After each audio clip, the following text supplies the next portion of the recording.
Terpaksa menikahi pria angkuh. Bab 022. Cindy bingung harus menjawab seperti apa. Dia perlahan mencoba melingkarkan tangannya pada perut Irgi, berharap dia mengerti tanpa dia harus menjelaskan lebih banyak. Irgi tersenyum, dia mempercepat laju motornya menuju lokasi. Begitu sampai di tempat acara, suasana sudah sangat ramai.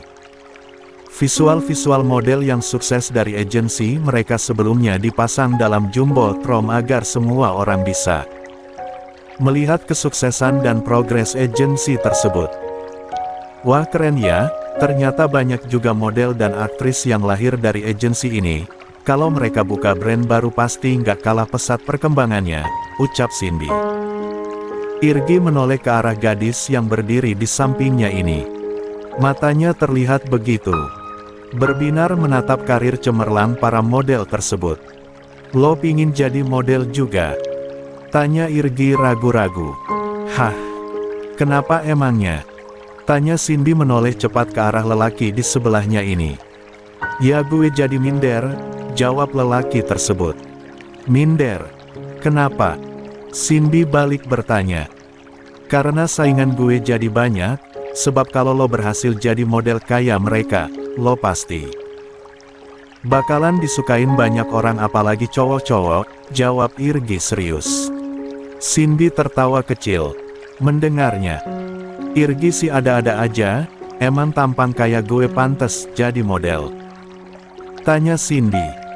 Jangankan model, lo jadi apa aja pantas, jawab Irgi. Aktris, pramugari, teller bank, semuanya lo pantas, karena iyo cantik, dan proporsi tubuh lo layak, ungkap Irgi. Gue tapi pemalu, jadi tenang aja, gue sama sekali nggak pernah kepikiran buat jadi model kok, jawab Cindy. Syukurlah, ucap Irgi begitu lega. Lama banget sih pembukaannya, kebelet pingin lihat kembang apinya, keluh Cindy sambil menggeliat karena capek berdiri mendengarkan pembukaan dari para petinggi agensi terhadap masyarakat yang hadir di sana. PP, ada berapa kira-kira kembang api yang akan diluncurkan malam ini? Tanya Irgi pada Cindy. Gue lihat di web tadi katanya ada kurang lebih 1000 firework, jawab Cindy. Keren ya untuk acara kayak gini, ucap Irgi. Hey yang jelas pingin ambil gambar kita di bawah letupan-letupan kembang api itu, tambah Cindy. Udah mulai hitungan mundur buat nyalain kembang api tuh, berasa kayak di tahun baru ya, kata Irgi. Nuansanya tahun baru banget, bentar gue siapin kameranya dulu ya, ucap Cindy. Dia merogoh ponsel kesayangannya dari dalam tas kecilnya lantas segera memencet icon kamera yang tertera di layarnya. Bersamaan dengan kembang yang api mulai meluncur menghiasi langit malam dengan euforianya. Cindy dan para pengunjung yang lain mulai mengarahkan kamera untuk mengabadikan momen tersebut. Cindy bergeser pelan mendekat ke arah Irgi agar lelaki itu bisa masuk ke dalam frame. Irgi bikin tangan lo membentuk lambang victory, kayak gini. Pintas Cindy memperagakan huruf V dengan dua jarinya. Irgi tanpa pikir panjang mau-mau aja melakukan apa yang Cindy minta. Dengan perlahan lengan kirinya merangkul bahu gadis tersebut dan tangan kanannya membentuk victory. Sarah tampak menggeliat dari posisi tidurnya. Ia adalah orang dengan tipikal nempel bantal langsung molor alias pelor, padahal waktu belum begitu larut malam. Ranjang sempit Sarah ini memang membuat Saka bisa dengan gampang menempel ke Sarah, namun dia melupakan satu hal, terlalu lama tidur dengan posisi seperti itu bisa membuatnya pegal-pegal. Apalagi Sarah malam ini nggak bisa diem tidurnya bergerak. Gulang-guling terus. Dan pernah di satu ketika Sarah yang selalu berubah posisi tidurnya itu, begitu mepet ke arahnya, hingga punggung Saka menempel ke dinding kamar.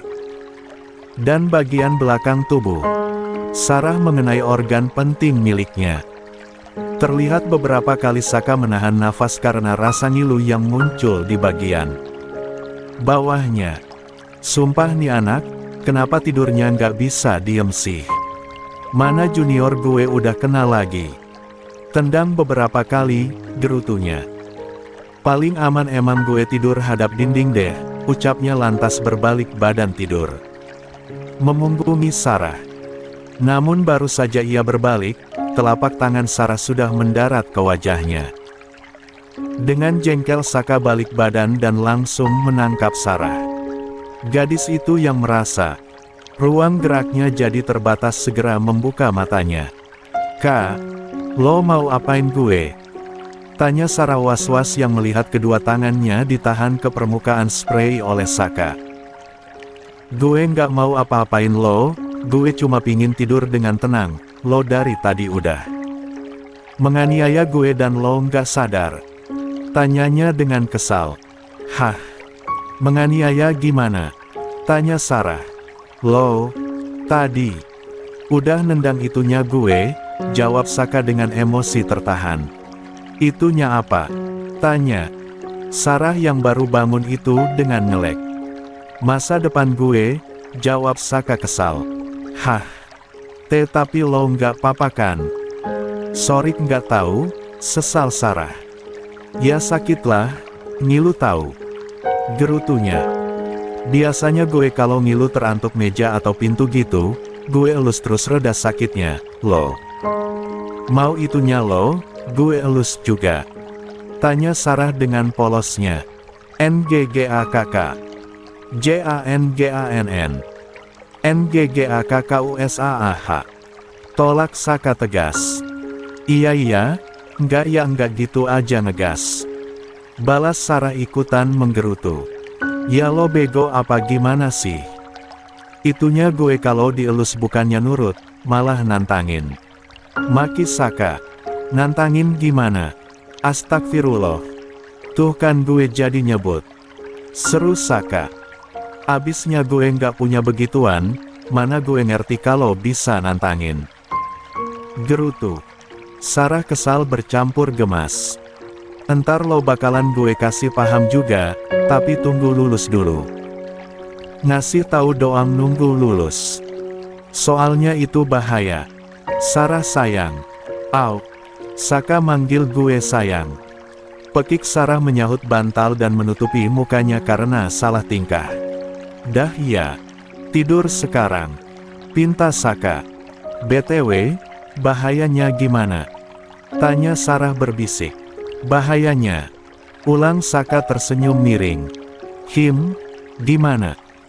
"Bisa bikin rahim lo ada calon anak kita," jawabnya. Seketika Sarah melongo mendengar jawaban tersebut. "Kenapa urusan beginian loading gue lama amat?"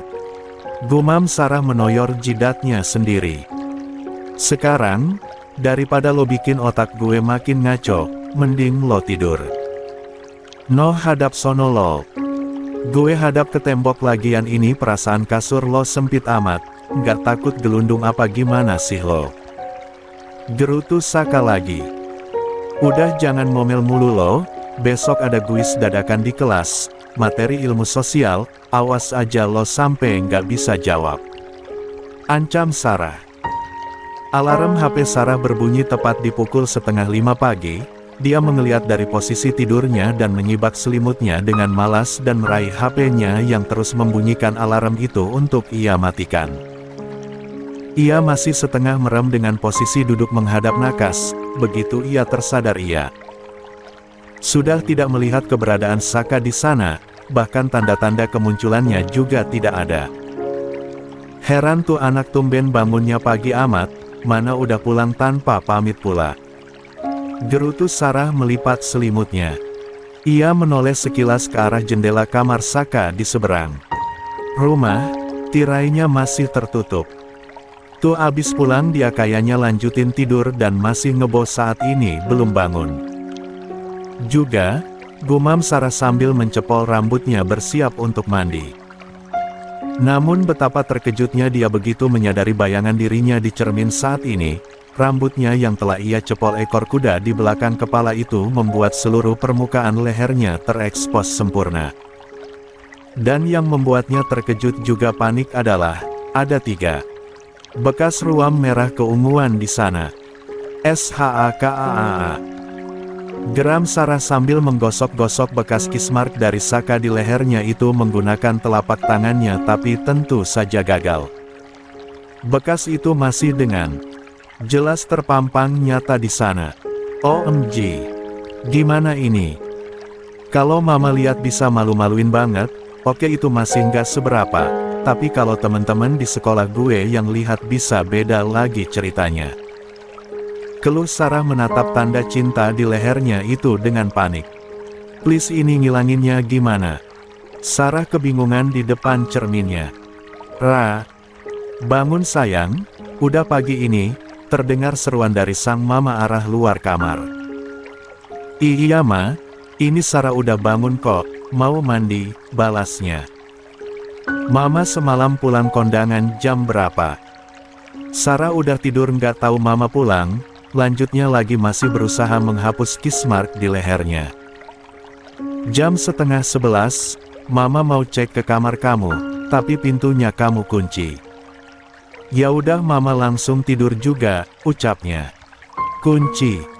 Perasaan gue tidur nggak pernah ngunciin pintu deh. Gumamnya. Oh pasti Saka nih yang ngunci. Mana pintu belakang masih kebuka pula, air hujannya pada masuk semua. Itu nggak masalah, cuma air bisa dipel, masalahnya kalau ada penjahat yang masuk gimana? Keluh sang mama. Loh kok? Gumam Sarah usai menyadari ada sesuatu yang aneh dengan keadaan. Semalam.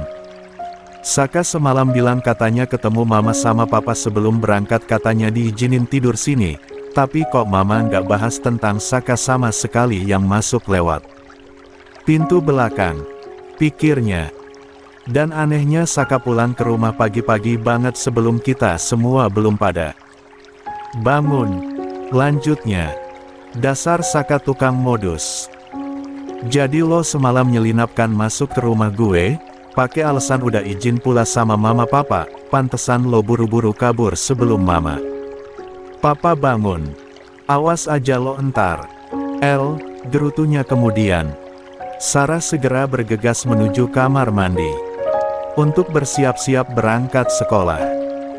Pagi ini Devi yang baru saja datang dengan dibonceng sepupunya si Robert itu tampak memandang aneh pada dua sahabatnya, Cindy dan Sarah.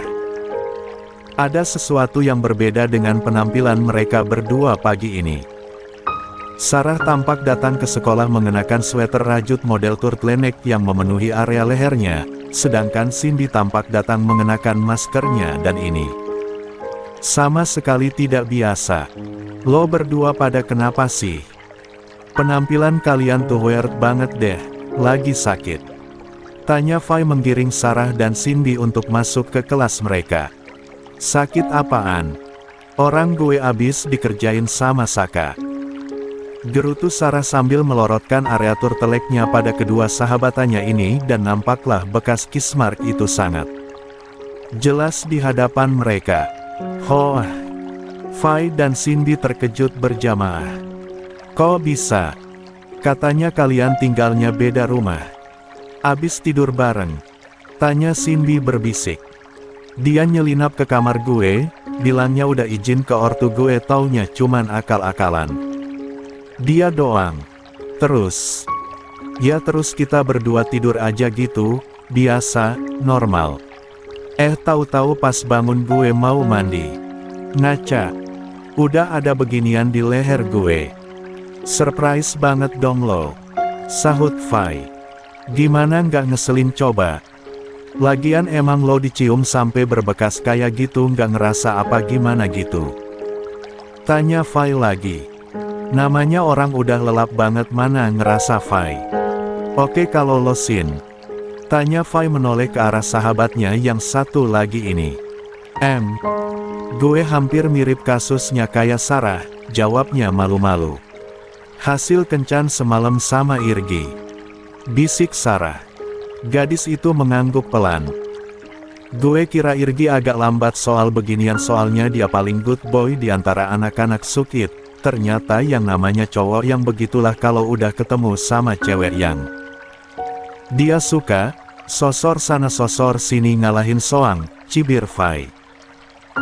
Yaelah jangan gitulah Fai, tahu-tahu entar lo dapat cowok malah yang lebih parah dari Saka dan Irgi, tahu rasa tuh.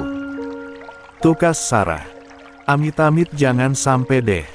Sahut Fai cepat. Ya kan takdir orang mana ada yang tahu, sahut Cindy yang disambut tos dari Sarah. Mereka terus ngobrol hingga tidak terasa bel telah berbunyi. Seluruh murid mulai tampak masuk ke kelas dan duduk di bangku masing-masing. Sial, hari ini ada kuis ya. Mana semalam gue nggak belajar sama sekali, keluh Cindy. Pacaran terus sih lo, cibir Fai. Yaelah baru juga sekali have fun sama Irgi Fai, udah lo bilang terus aja. Protes Cindy. Gue udah belajar, tapi random aja nggak fokus ke materi tertentu, sahut Sarah. Materi OWIS hari ini tentang ilmu sosial, kata Fai sambil menarik sebuah buku paket dari dalam laci bangkunya. Sistem OWIS mingguan yang diadakan oleh masing-masing guru mapel adalah setelah 3 kali pertemuan reguler, seperti halnya hari ini. Dengan metode lempar tanya jawab soal dari materi yang telah dipelajari selama 3 pertemuan sebelumnya, siswa yang menjawab soal terbanyak akan dibebaskan dari ulangan harian dan mendapatkan nilai dari kuis ini sebagai gantinya. Itulah kenapa mereka lebih menantikan OWIS daripada ulangan harian. Suasana riuh dalam kelas berubah hening, ketika Bu Eli masuk, guru mapel IPAS tersebut segera menyapa anak-anak didiknya dengan senyum sumringahnya. Ulangan harian apa OWIS? Tanya beliau sambil membuka buku absensinya. OUININZZZ. Jawab seisi kelas dengan kompak. Sarah tampak menoleh ke arah bangku Saka, lelaki itu tampak masih mengobrol dengan Irgi dan Revan. Dasar, awas aja sampai nggak bisa jawab, gerutunya. Baiklah, hari ini Bu Eli akan mengadakan OWIS, siapa tercepat mengangkat tangannya, Bu Eli akan tunjuk buat menjawab ya, sesuai rulesnya penjawab terbanyak akan dibebaskan dari ulangan harian di pertemuan berikutnya, terang beliau. Siap Bu. Oke, 9 UIS hari bertemakan pengetahuan sosial, materi ini Ibu ambil dari yang telah lama kalian pelajari, baik dari tingkat dasar di SD maupun tingkat menengah di SMP dan tentu saja tingkat atas di SMA. Bu Eli telah menyiapkan 35 butir pertanyaan, ya silakan adu cepat. Gasken Bu, sahut Revan. Baiklah, kita menuju pertanyaan pertama ya. Pertanyaannya adalah, siapakah penemu benua Amerika? Sang guru melontarkan pertanyaan yang pertama. Sarah dengan cepat mengangkat tangannya. Namun terdengar suara Bu Eli bukannya menunjuk dirinya melainkan murid lainnya. Ya, Saka silakan. Tunjuk Bu Eli. Seketika gadis itu menoleh ke arah lelaki tersebut. Hah? Benarkah? Dia angkat tangan lebih cepat dari gue, batin Sarah.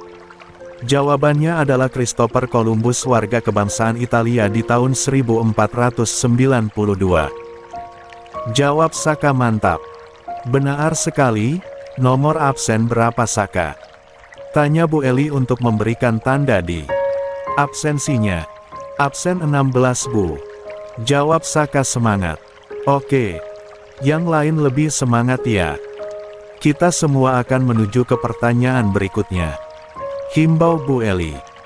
Pertanyaan berikutnya, Candi Borobudur dibangun oleh siapa dan di abad keberapa? Sarah sekali lagi segera mengangkat tangannya tinggi-tinggi, namun sekali lagi Bu Eli masih menunjuk murid lainnya. Oke, Saka silakan. Siap Bu. Dibangun di era dinasti Shailendra oleh rajanya yang berkuasa yaitu Samaratungga pada abad ke-8. Jawab Saka begitu lancar tanpa rem. Benar sekali. Ayo yang lain lebih semangat ya.